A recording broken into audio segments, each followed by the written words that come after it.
Hey, welcome to Life in the Leadership Lane. I'm your host, Bruce Waller, as I get to talk to leaders that are making a difference in the workplace and in our community. What did they do to get started?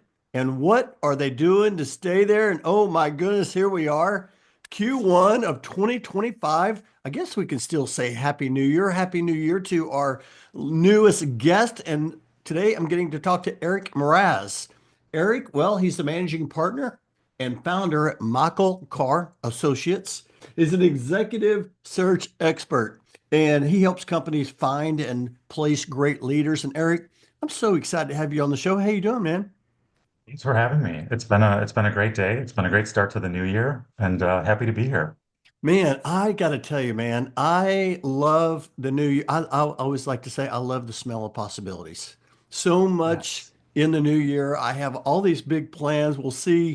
We'll see what we can get done, and I'm excited to talk to you. I've had you on my list. I always like to start the show reflecting on when my guests, I don't know, maybe when I met them or when they came into my path.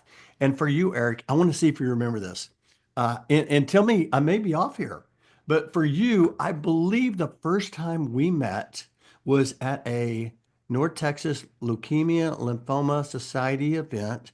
I Yep. believe it was at the McKesson building, and I think Yvonne Freeman introduced us. I know that Leah Swanson was there, Amy Messersmith was there in Yep. Irving. Do you remember that? I do Was that actually. it? In Was fact, that the first yeah, time? Oh, I was just talking nailed to it. Yvonne the other night and said to her, yeah, I met Bruce at that LLS event. So it's been a while. Yeah, and it's been fun kind of watching your journey since we've got to interact. We met for coffee just to end 2024, and you're doing some amazing things, and I'm excited to talk to you. We have an incredible group of listeners. I know they're going to get a lot of value of what you have to share. For those who don't know, Michael Carr and Associates, share just a brief highlight of your organization and how you help your customers. Well, like you said, executive search, executive slash leadership search. We essentially help organizations that are looking to find and place great leaders. I specialize in the human resources vertical.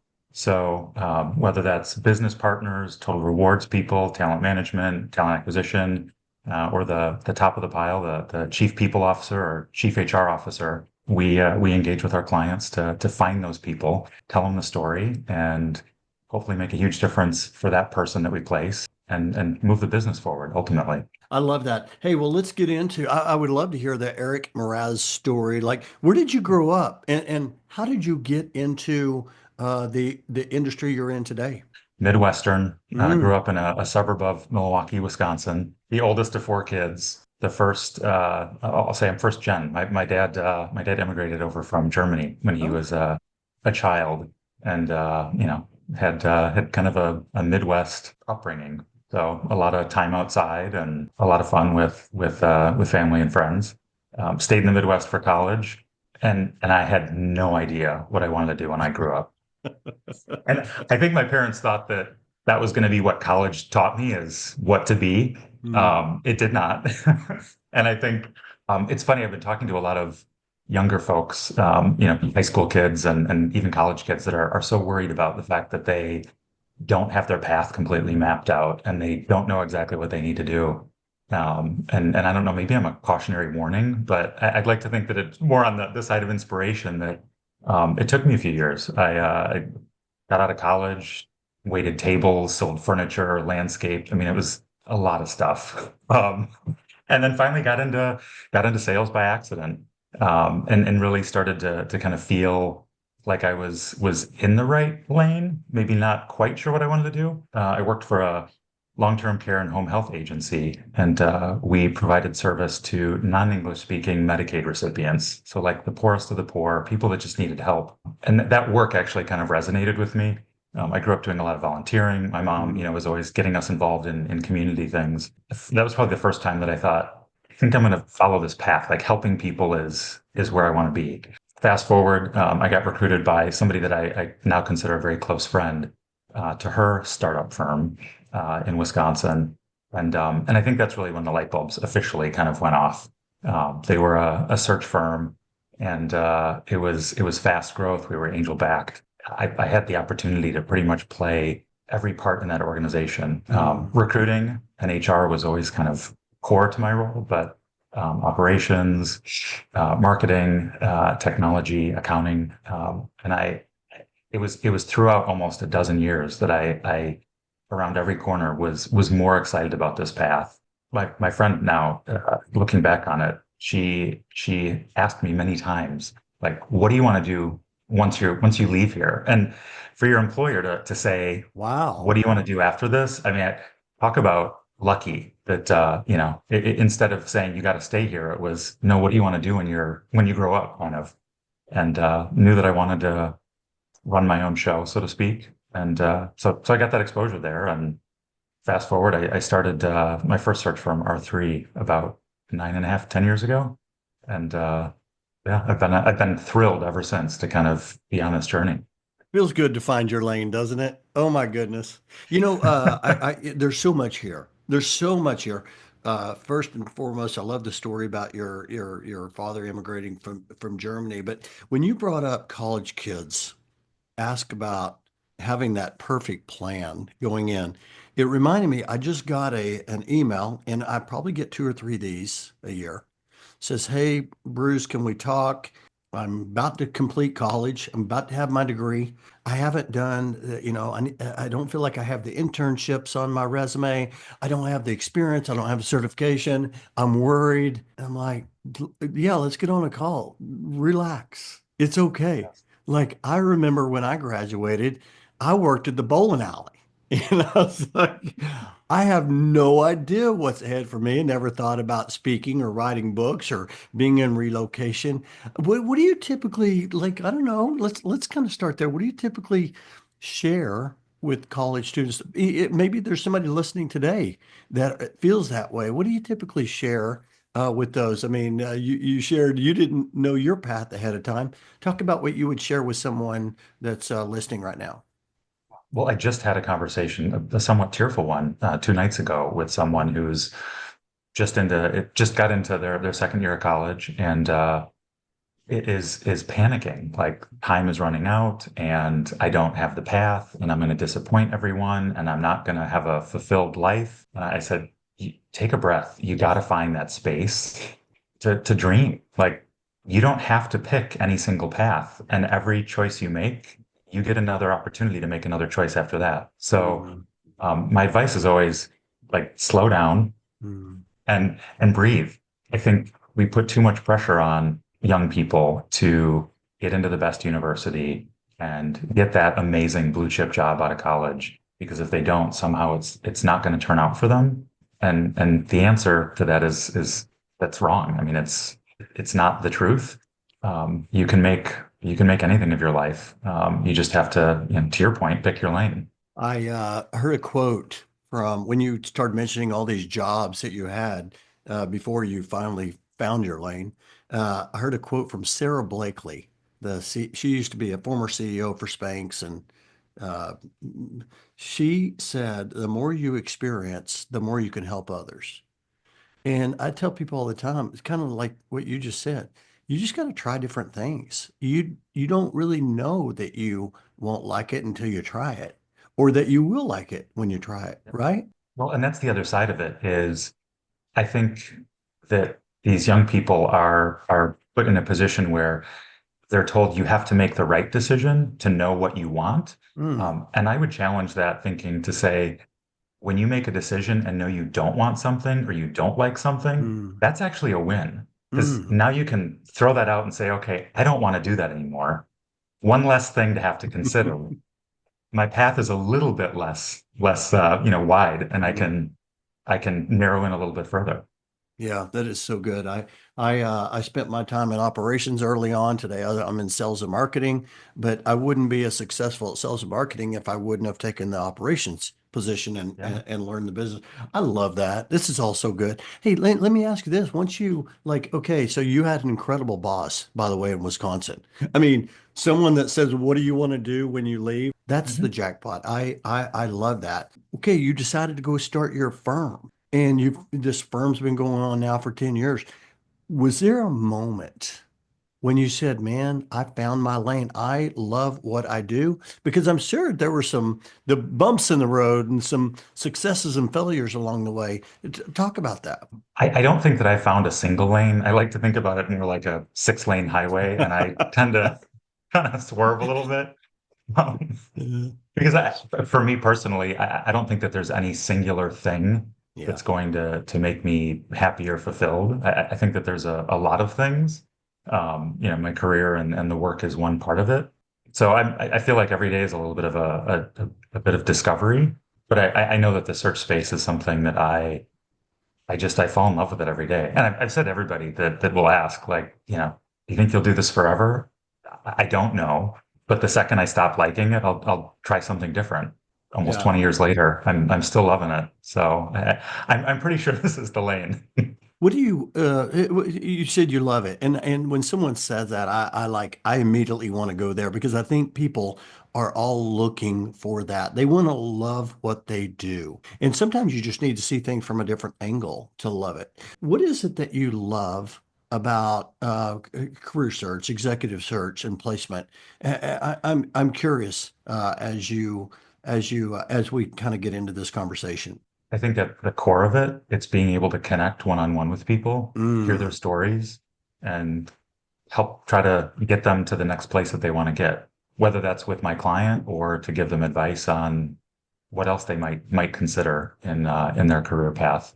So to me, like every day is a chance to hear half a dozen stories and mm, make those connects on a one-on-one basis. mm. So you kind of get personal with people and kind of build that relationship. I didn't, I gave you a few questions ahead of time. I didn't give you this question. I was just thinking about this just now as you talk to a lot of people, and you're talking about career, how they're doing, what would they like to do differently. You meet a lot of people. I'm curious, how do you develop trust? Because a lot of people, they don't know you the first time they talk to you. I'm curious, how have you been able to do that on your journey, for those listening? It's different for everyone that I meet, but something that I will tell every candidate every single time is honesty is just easier. I will tell you everything and be totally transparent with you about the opportunity, my client, what I think about your Mm, experience, your skills, the fit with the organizational culture. And I ask for that in return. And you don't get it 100% of the time from people, but mm, I think when you can share something with somebody that isn't super polished and perfect, like, hey, here's the opportunity, here's everything that's great. Maybe here are the challenges or here are the things that I'm not sure align with you. Like, let's mm. talk through it. I think that gives people a sense of like, okay, he's not just painting a rosy picture and trying to kind of slam me into an opportunity that might not be right for me. Yeah, I love that. I love that. I'm curious, is there like a common thread whenever you're helping executives, what they're looking for? Just about everybody will make some sort of a comment about, I'd love a great culture and I Mm, want someone or somewhere that is going to, help me grow and an mm, organization that's scaling. And so I will typically cut people off at that point and say, That's table stakes. mm, Who wants to work for a terrible company with, that's not growing, right? Um, I actually have a tool that we developed years ago with my previous employer that we call it the Dutchman, and it's a tool that kind of helps guide our candidates through a series of questions to help me understand what their motivations are. Because to your point, compensation is important, benefits are important, culture is good, growth is usually a big lever, but what else kind of makes them tick? What else mm, is behind the curtain that I might not realize? For some people, it's flexibility. For other people, it's travel. Sometimes it's about getting to a certain title. Other times it's about the opportunity to, as of late, a lot, transform the organization or drive mm. change initiatives. I think there's probably some commonality in all of that. Yeah. But to me, it's really diving deep with each candidate to understand what levers they're pulling and how much they want to pull them. And my goal in every one of those instances is to find the closest match to what my client is offering. Mm. So good. I love that. Your energy is off the charts, Eric. I love this conversation. Hey, I do want to ask this question. I always like to, I asked you earlier about what you enjoyed most. I'm sure that you have challenges along the way. What kind of challenges do you typically experience in your organization? I think scale is always scale and differentiating oneself from the Mm, competition. Search is in many ways, it's a commoditized industry. You don't have to have a certification necessarily to be a recruiter or hmm a search professional.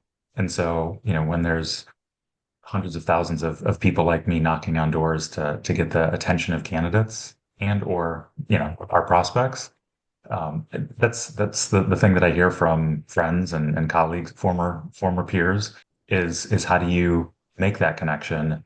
How do you make it personal for people so that you are building that trust so that you can actually move forward in either securing that person or securing that search. So not a common or not an uncommon Yeah. challenge, but Yeah. one that I think everybody in similar situations as I face. I would think that you're also probably doing some coaching too. When I say coaching, not just the candidate, but also the corporate person as well that's looking for that candidate. Do you ever like coach on how you need to stand out? Like you see potential in this particular candidate. And do you ever coach on like, hey, here's some things you can do to stand out? Or you can even put it on the employer side. Hey, if you really want this person, here's what we need to do to stand out. Any thoughts around that? Yeah, on both sides of the equation, actually. We joke a lot with clients because the work that we do is focused primarily on what we call passive talent. So I reach out to people that might not be active in their job search. So I'm Mm, knocking on a door to somebody that I have no idea, one, if they're qualified, two, if they're even interested. And so sometimes with those folks, you get a few conversations in, you do the assessment, you decide to present to the client, and then yeah, the coaching comes into the client like, listen, you still have to sell. If you don't have, you can't just jump right into making sure that the candidate checks the boxes. They're still uncertain about who you are and what you might offer. And so in that instance, there's a decent amount of coaching. It's like you have to sell. Do not spend the time interviewing them. Let them interview you. Um, and that can be tricky sometimes because I mm, think the mentality is, well, I'm offering the job. Why should I have to sell it to them? They need to sell themselves. mm, So when we get that synergy going, it's a lot of fun because then the candidate leaves that interview energized and mm, ready to kind of dive deeper. With candidates, the coaching I think is more subtle. I do my best to share maybe best practices, mm, highlight the challenges that my client needs to tackle so they understand more about the organization. But I tell every candidate, I'm not going to give you the answers. Like mm. you have to show them that you've got it, but here's what they're looking for. I love that. Do you feel like there's any like traits that you see from candidates that like they just like you just know wherever you present them, they're gonna be hired. Yeah, there's a handful of them. And this is an Egon Zehnder thing. Motivation, Mm, engagement, determination, mm, intellectual curiosity. mm, Like they're competencies that are kind of intrinsic to people, but they play out in different ways. And when you meet those candidates that really just have those traits, like there is an energy and it's palpable, yeah, and that kind of pulls the thread through the work that they're doing because they're always thinking about solutions. They're yeah, trying to figure out how to make it happen. They're bringing people along on the journey, and typically they're pretty wildly successful. yeah. I love that. I do, as you know, I do a lot of personal development, motivational speaking. And the areas, and if I can help you grow in some way, you can add more value and go wherever you want to go. And I always talk about energy Yeah, and communication. Man, if you bring energy, people feel it. And if you can communicate, people know who you are. Would you agree with that? 100%. 100%. Yeah, Yeah. communication above all other things. I mean, Yeah.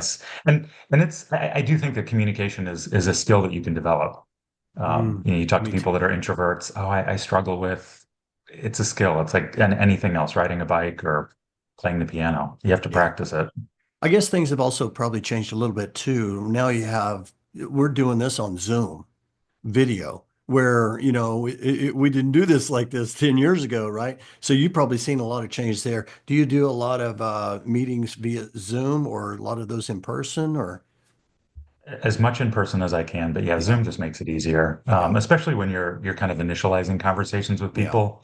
If I've never met you, what's the likelihood you want to grab lunch with me or get a cup of coffee? Unless you come through my That's good. network. That's a good point. Yeah, yeah, I So like that. it's a great way to, yeah, break the ice. Back in the Hey, day, I mean, this is 15, 20 years ago, we uh-huh. used to mail.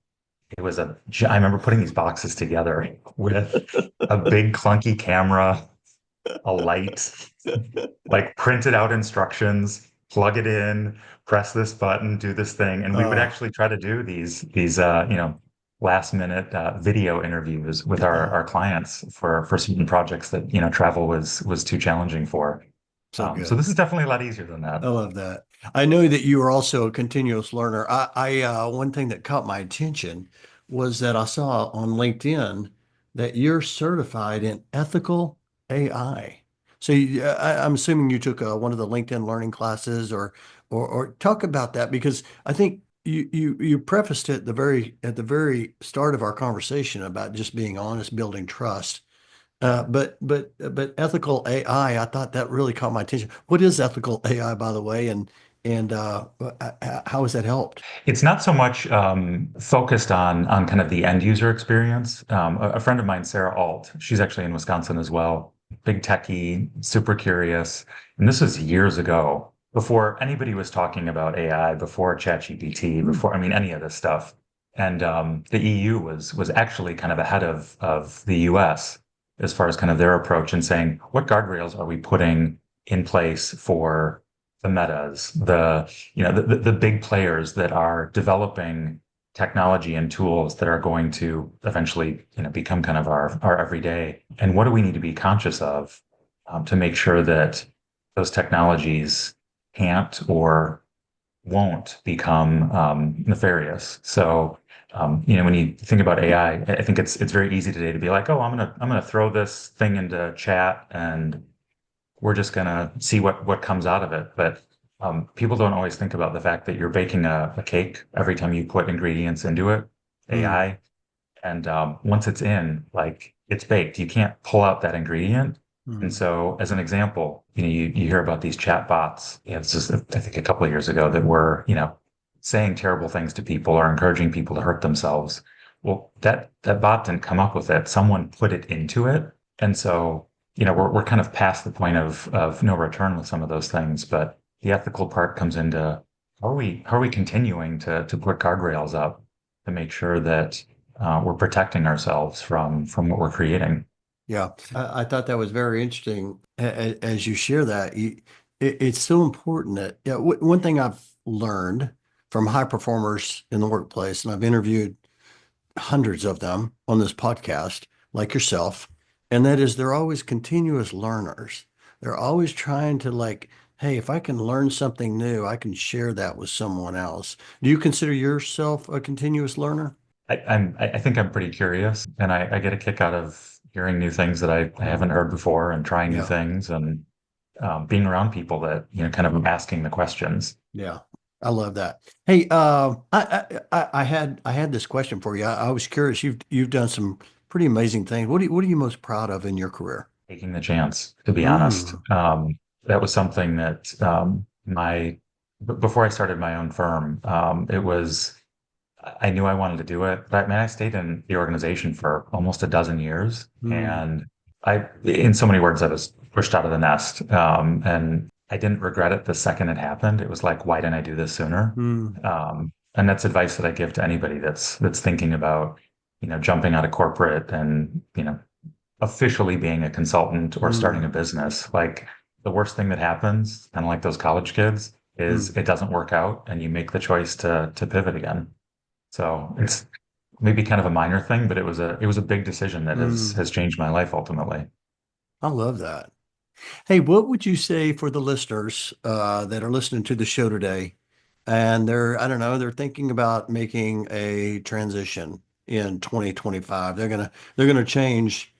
jobs, I don't know what's we talked earlier a little bit about the landscape, but how long should someone expect it should take? How long should it take for someone to, I don't know, get a new role? I know it probably a lot of it depends on the role and there's probably a lot of variables, but what do you typically share with people if they're thinking about moving? I'll share two things. One, I think it's dependent on level. Hmm. The higher up the chain you go, the C-suite levels, the SVP levels, there's just less of those jobs out there. And Hmm. so at that level, that senior level, 6 months, a Hmm. year Hmm. sometimes. Yeah. If you're entry level, if you're early career, it could be a month, it could be 3 months. So that's kind of the span. Wall Street Journal literally just published something on Monday this week that was saying that statistically right now in the US, it's taking an average of 6 months for job seekers to land a role. So I don't know Mm. what their entire data set Mm. was, but it does take some time. And I think if you're thinking about that move or you're in transition, the biggest advice I can give people is make a plan and figure out how to market yourself. I think too often I will get referred to people that have said, oh, well, I applied to a bunch of jobs. I haven't heard back. I'm Hmm. just applying to some more. And at the end of the day, job hunting is selling and sales. It's about building the pipeline. You know this. It's about building the pipeline. It's about kind of working the plan and figuring out what's your hit rate. So if you've got to create a target list of companies or potential people that you can reach out to network with, that you can try to find more out about the organization and sync up with new people. I think that's a great kind of foundational thing, and it'll give you, if you follow a plan and do the outreach and make those connections, it can be less lonely than just Mm. sitting and clicking, Mm. an application online, which, as most people have experienced, it goes into a black hole and Yeah. you never hear back. Hey, okay, this is good stuff right here because I want to ask you. Okay, so I know some different people that are in transition. They are looking for their next. And I want you to talk just for a second on how would you market yourself? Like, what would that look like? Because, yeah, I think it's important to plan. My very first job, I remember our CEO said, plan your work, work your plan. That has just always stuck with me. So Yep. I'm a big planner. I'm a big planner. But marketing yourself as you're moving along, whether you're working today and you just want to set yourself up, or you're in transition, how would you share with the audience on how they might consider marketing themselves? Well, first and foremost, I think instead of taking the approach of this is what I want, broadly speaking, I want to be with an organization that's growing and a great culture. Um, Define really what's important to you. Define the work that you want to be doing, not just kind of the fluffy stuff that surrounds it. Hmm. And then document your impact. I think this is a huge miss for so many people Mm. at every level, whether you're early career or whether you're executive level. Taking the time to not just say, oh, well, I was part of an initiative or I survived the year. Like think about how you measure your impact, whether it's, a revenue number, whether it's cost savings, whether Mm. it's people metrics. Think about how that's impacted the business or the organization that you've been part of and Mm. be able to kind of articulate the skills that you have and how those skills translated to driving that impact. Then, once you've done all of that work, it's about thinking about headlines and being specific with your ask. So when I say headlines, I can send you an email with 100 different statements on what I do, how I can help you. You're not going to read it. Hmm. You're not going to, comb through it to figure out what part of that is going to resonate with you. So thinking about what are those big statements that you can make that are going to show your value, show your impact. And then with the specificity of the ask, the analogy I make all the time is say your next door neighbor ends up in the hospital and you call him up, hey John, I'm so sorry, like crazy that you got hurt. Let me know if I can help you at all. John's not going to say, oh yes, could you mow the lawn next week or could you pick up some, Mm. groceries for the house? But if you get specific and say, hey John, I know you're in the hospital. I'm running to the store in 20 minutes. I know they've got fried chicken and blah blah blah at the deli. Can I pick up one of those things for you? I know you're coming home Hmm. later tonight. All John has to say at that point is yes. It's a specific request, and he can take action on it. And the same goes for when you are looking and having those conversations with people. Nobody wants to read a paragraph or a story. They want to hear, listen, I'm really good at driving global transformation initiatives in total rewards. Awesome. I'm looking for an organization that is A, B, and C. If you have any of these connections, let me know. It's a much more specific ask, and it helps the people that want to help you be able to do that easier. This is gold. Oh my goodness, Eric, I love this. As a matter of fact, I was sharing with someone, I met them for coffee. It's several years ago. And I remember them telling them, "Hey, if you see something, let me know." Yes. What does that mean? It's Like, the kiss of are you death. talking about in Dallas or Fort Worth or mid cities or and are you talking about total rewards? What do you and I couldn't really help. I love the specific ask. This is so good. I cannot wait to share this. And another part of it might be also, you mentioned earlier your mom was big in volunteering, which has helped shape you. Talk a little bit about the importance of volunteering, and are you currently doing any volunteer work? Yes. And yes. So yeah, it was one of those things from the time as young as I can remember. Hmm. We volunteered at church. We volunteered in the community. Hmm. I mean, I was going on mission trips when I was in high school, all over the states. And so I think it was just kind of embedded in me.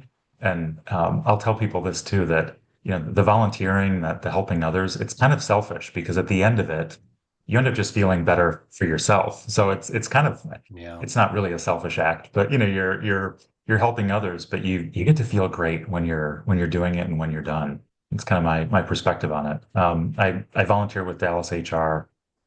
We have a little committee that works in member engagement. I get involved with the Leukemia and Lymphoma Society, LLS. We've done a couple of big fundraisers, and if anybody ever is asking me, "Hey, can I get your hand with this event or this this thing?" It's always a yes. I mean, why not, right? Make the world a better place.